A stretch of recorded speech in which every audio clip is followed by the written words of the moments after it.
Good, very late morning, beginning farmer friends. I am going to go cut some firewood today. Before I cut some firewood today, I'm going to sharpen the chain. I also got an extra chain that I'm going to take with me and fuel up the saw, oil it up, get it ready to go. Because where we're going to cut firewood today is at an Army Corp of Engineers lake spot. I got a permit to cut firewood there, 4 pickup loads, 4 heaping pickup loads, I think is exactly what they said. But today, it's kind of a reconnaissance mission. Did I say that right? Reconnaissance? Today is kind of a reconnaissance mission to go see what it's like, see what the wood is like. Let's get this saw sharpened up and then we'll be ready to go.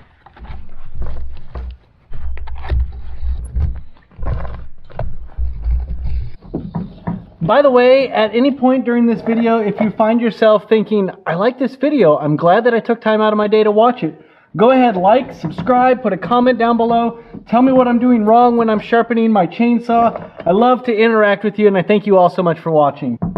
I'm also thankful for full skip chain. I think that the reason that pros use full skip chain is because there's less teeth to sharpen. That's my idea at least. The funny thing about this Timberline chainsaw sharpener, which I do like it, is that I've only used one sharpening file thing that you twist around on the chain in the 2+ years that I've had it. I was looking at it today and I realized that it's starting to get cupped out a little bit. I need to order files or sharpeners or whatever you call them for my Timberline sharpener. What sharpener do you guys use? Does anybody out there use a different sharpener or a different style of sharpener? I've obviously tried just the regular files. I'm honestly not that good at it, so this was kind of a step up from that. The same concept, but a little more uniform. Let's go cut some firewood. We made it to the lake, which is actually on the other side of the dam over there, and here are the logs. I believe this is all ash because of the, what is it, the emerald ash borer, and some of them are pretty massive, which makes me think I want to get here and start cutting as soon as possible. I believe I already said it, but you only get 4 pickup loads, and there are multiple people that have permits, but there are also other sites. So I came here first just because it was pretty easy to get to, but it looks like I'm just going to start sawing and then stacking in the truck as best I can. I think the way that I'm going to attack this is I'm going to start cutting. I'll cut a little bit, then I'll load a little bit, cut a little bit, load a little bit.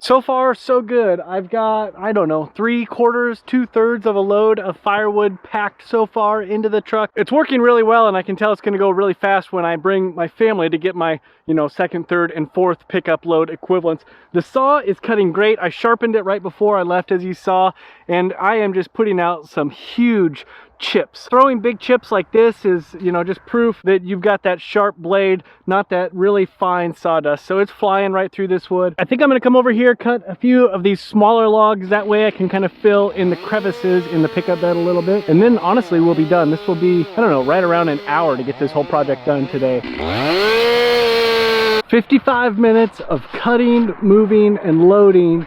And this is what I got. I realize it's not a high heaping pickup load, but I want to drive around and see some of these other spots so that when I come next time, I know whether or not to come here or there or there. This is a good load of firewood. Some of it I'll be able to burn this year. Some of it will burn next year, but for once in my life, maybe it'll give me a little bit of a head start going into the next year. I've also got some hickory at my house that I'll be able to burn next year as well that I just need to cut up and split. So I don't know. Are we turning over a new leaf? Are we going to become a cut wood ahead kind of people? I doubt it, but maybe, just maybe. This one looks about the same as the other one, a combination of smaller stuff and bigger stuff. Probably about the same amount of wood here. There is another chunk right over there closer to the lake, or on the way towards the lake, I guess I should say. I definitely realized though that I want to bring my wood splitter with me next time because I could get so much more wood in the back of the pickup truck, and then I don't have the mess of all the stuff here. And this is the last little pile of logs that I can choose to pick from. And it's actually the biggest of the piles, so maybe I will come here next time. I am definitely probably most likely going to come to this spot. It's a little bit out of the way compared to the other two spots, which were close to towns. So I'm guessing that's why this one has the most stuff, or it's just where these trees were and they needed to come down. We've got it all checked out now. We know what we're going to do next time. Let's get this load home and unloaded because I have CSA tomorrow and it'll be difficult to take my meat with all that stuff in the back of the truck. So let's get it unloaded. Maybe we'll split a few and see if anything's dry enough to burn this year. That's my plan at least, but as you know, my plans change often.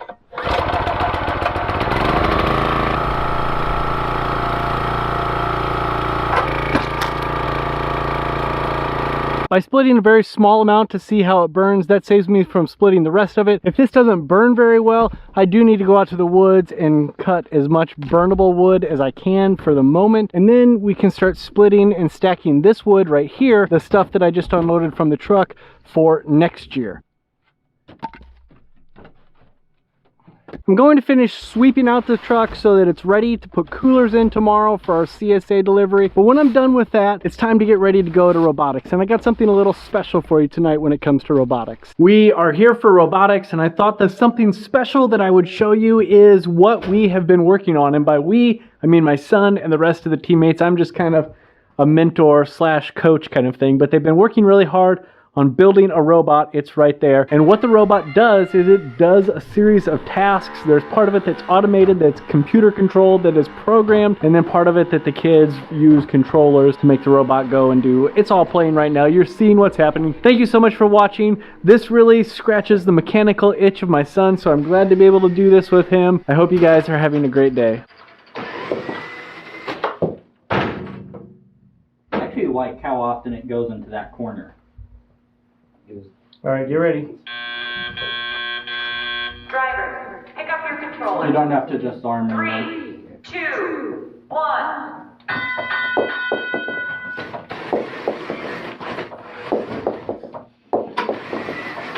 Click it, load, or there you go. Okay, don't pick this one up. Lift Don't put up. it in. Yeah, don't. Don't put it in. Okay. You're too far back.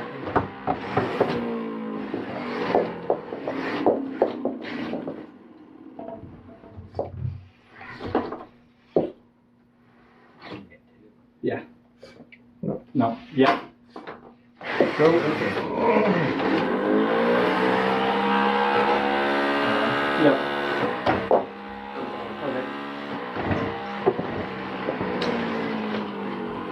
1 minute and 4 seconds.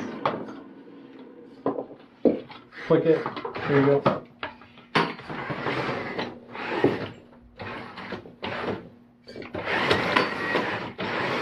$51. Okay. You're too far back, kid.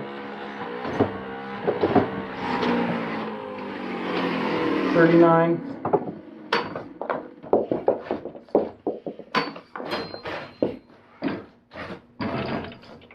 Look at the wobble goal. Look at the arm, the pincher.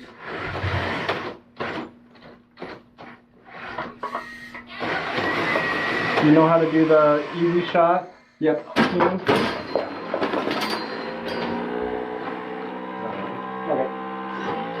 Okay. Yep. Okay. Wait.